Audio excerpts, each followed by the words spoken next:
Beth, happy Father's Day to the fathers out there. Peace and welcome to Not Church, authentic mysticism with a Christian accent, energy transference. No doctrine, no dogma, no Bravo Sierra. I'm Peter Panagore, and today is Juneteenth, a federal American holiday commemorating the emancipation of enslaved African Americans. So please, just for a moment, let's take a moment of silence.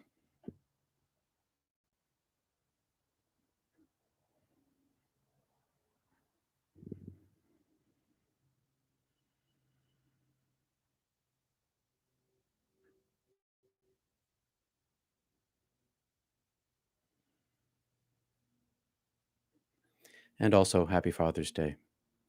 These past weeks, we've been deconstructing the Gospel of Thomas through the lens of my near death experience. Thomas is heterodox, meaning outside of orthodoxy, meaning rejected by organized religions, Christian religions. This gospel, the Gospel of Thomas, was discovered in 1945, and this is a bit of a review for people after being lost for nearly 2,000 years. But unlike the canonical Gospels of Mark, Luke, Matthew, and John, theologians haven't pored over and argued about it for 2,000 years and waged wars about faith. A simple Google search and reading reveals that evangelicals reject this Thomas Gospel as dangerous heresy in a similar way that they consider near death experiences and experiencers as emissaries of the devil. After all, doesn't the Bible say that even the devil can disguise himself as an angel of light, and many NDEers see or enter into the light? Those of us, dead and living, who have been and are in the self revealing light, know, love, and live it in our lives to the best of our abilities in our bodies as often as a compulsion of action and an expression of our interior worlds. And we're going to cover some of these things and others in today's reading through this jarring quote of the Gospel of Thomas. Remember that Jesus talked metaphorically like a Zen master, often using paradoxical extremes. With his words carefully chosen, he tried to break the mindset of his listeners. Snap. So let your minds be broken. We begin and end with meditation today. Sorry, allergies. Aiming at our mind, body, allergy body, heart, and soul's intention at the oneness. We aim ourselves at the oneness, thus creating an environment among us for a collective energy transmission, such as happened on Pentecost. 3 ohms, we begin with vibrating your heart, throat, eye, third eye chakras, and then we drop into our prayer chant on your breath down the middle of your body, just to below your belly button, your sacral chakra, and then controlled and gentle ride your breath back up the middle of your body to your forehead and out your nose. But place your mind up here if you can. And when your mind wanders, just return to your breath and your prayer. Very simple. Let's begin.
Paradoxical Zen Jesus. The Gospel of Thomas, Logia 14. Nothing entering your mouth will defile you. Instead, what comes out of your mouth will spoil you.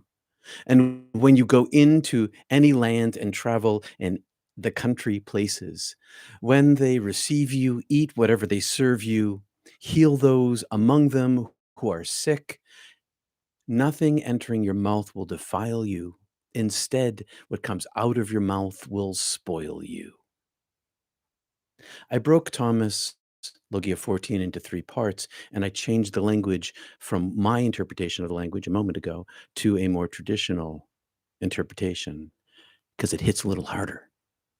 Part one, Jesus said, if you fast, then you acquire a sin. And if you pray, you acquire condemnation. And if you give alms, you do evil to your spirit. The word alms means giving money or food to the poor.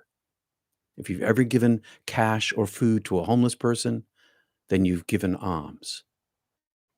Fasting is a method of focusing the mind, benefiting the spiritual body, and creating weight loss. I obviously haven't fasted in decades. Do you fast? Why? Does it work? How often? Let us know in the comments. As a regular practice, meditative prayer carries one into the now, rewires the brain, raises our frequency, and brings daily peace. In the canonical Gospels, Jesus encourages fasting and almsgiving. But what's going on over here? Wait a second.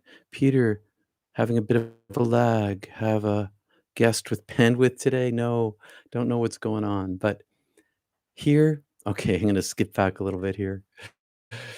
In the canonical Gospels, Jesus encourages fasting and almsgiving. But here in the Gospel of Thomas, they lead not to heaven, but to sin, condemnation, and evil.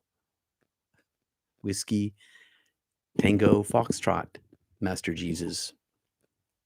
Because Jesus fasted, prayed, and gave alms. In the Gospels, he did. Any of the canonical Gospels. Is this a case of do as I say, not as I do? And here's the answer. Fasting, allergies.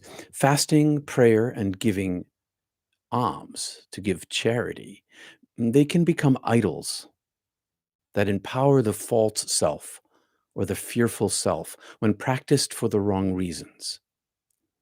In the Christian New Testament, Jesus says, when you're fasting, don't walk around with a sad face like the hypocrites do, so everyone knows how incredibly spiritual you are. The hypocritical will get their reward, he says. So instead, when you fast, go about looking good and with your hair done, your face shaven and clean. You're all cleaned up so that your fasting won't be noticeable when someone looks at you. Keep it a secret, he says. And the unseen source who sees all will reward you in secret. Your secret life in here. Spiritual pride is an evil, oh my gosh. Spiritual pride is an evil, damnable sin. Such language, because it uses spirituality to block the divine presence by replacing it with the egoic mind in such a subtle and devious way that it makes us blind. Does that make sense? When you have spiritual pride, the very thing that you're supposed to be cured of is actually what's giving you the trouble and causing deeper problem. But it's not a permanent condition. In the Bible, he said, don't be like the ego-driven ones who love to pray in public when you pray. Go into your closet, go into your house, go into your internal space, close the door, and pray to the unseen source who sees you in the secret of your heart. Go into your heart. Jesus and Thomas warns us against pious displays that feed our egos. including providing the hungry with food or cash if it's done for show. Do it anyway because it can help them. But if it's done for show or for gaining power or to demonstrate your personal power, still give the money, but know that it's not going to help you because it still creates a barrier inside oneself. Jesus must have seen influential religious leaders of his day demonstrating their pious prowess. But unfortunately, the right actions for the wrong intention make us blinder, not brighter. Intention matters most of all. When one aims at oneself, one reaps what one sows.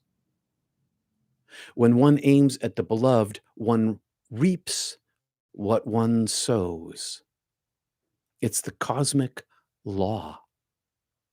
It's like that Native American story about the good wolf and the evil wolf inside all of us. The wolf who eats gets stronger. So the question is, which one do you feed in your spiritual life? The egoic mind or the higher self? What's the intention of your spiritual journey? Secondly, Jesus says, and when you go into any land and travel into the country places, when they receive you, eat whatever they serve you and heal the sick among them. Wherever you go, whatever you do, if you're spiritually welcomed, accept those people as they are, for who they are, where they are in their beliefs, and bring a gentle light with you to heal the sin sick souls, to heal their wounds of emotions, to help them in their spirituality. And that's not by telling them what to do. That's not by giving them anything other than the light that comes through you. Give alms, maybe send some healing love to them, healing energy, but not to convert them or change them, just to soothe them in the light itself. Nothing entering your mouth will defile you. Instead, what comes out of your mouth will spoil you. In Luke 6:45, Jesus said, the good person brings good things out of a good treasure, and the evil person brings evil things out of an evil treasure. Read that as heart of love, heart of light, and egoic mind of fear. For the heart speaks out, for the mouth speaks from the treasure of the heart. We all speak from the secret chamber of our hearts. Being defiled or unclean by eating the wrong foods was a big deal. It was keeping kosher was a matter of public and personal health. And not eating kosher was a sin. Jesus meant don't worry about the pious or required rituals, especially if you do them to make yourself feel important. When I was a vegetarian for all those decades, I'm not now, but when I was, because it wasn't good for my health, but when I had friends who wanted everyone to be a vegetarian because it was the right way. Well, it was the right way for some and not so much for others. It's not what you put into your mouth that matters, but what comes out of your heart is spoken by your lips, and that matters. Ego driven spirituality points to itself, saying, look at me, world. Soul driven spirituality says, come to me, my beloved. Let's spend a moment letting the beloved come to us in meditation.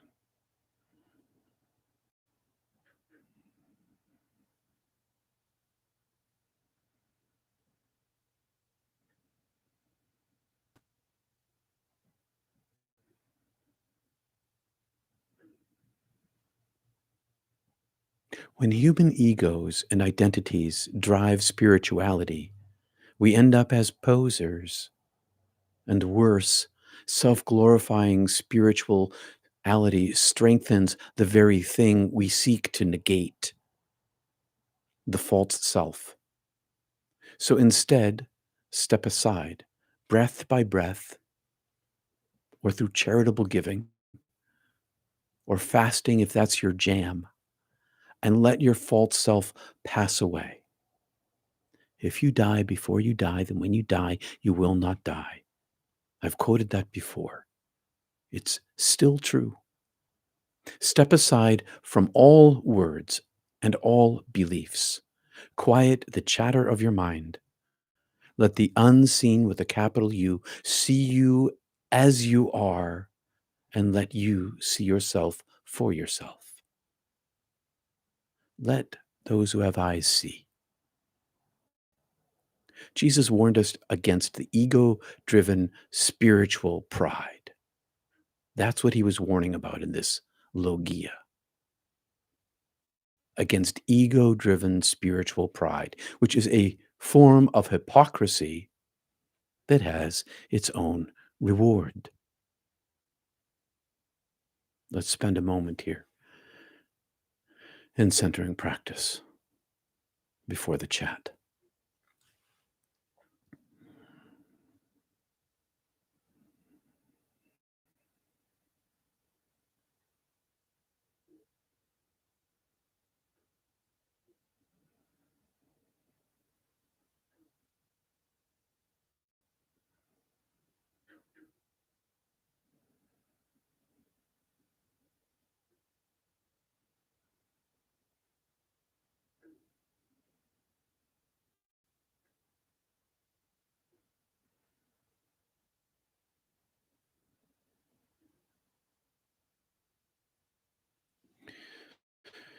So, my friends, thanks for spending time with me this morning.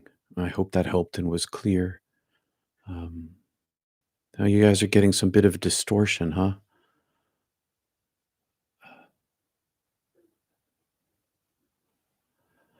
I'm glad to hear that you fast sometime, Gertrude. I was reading the chat over there.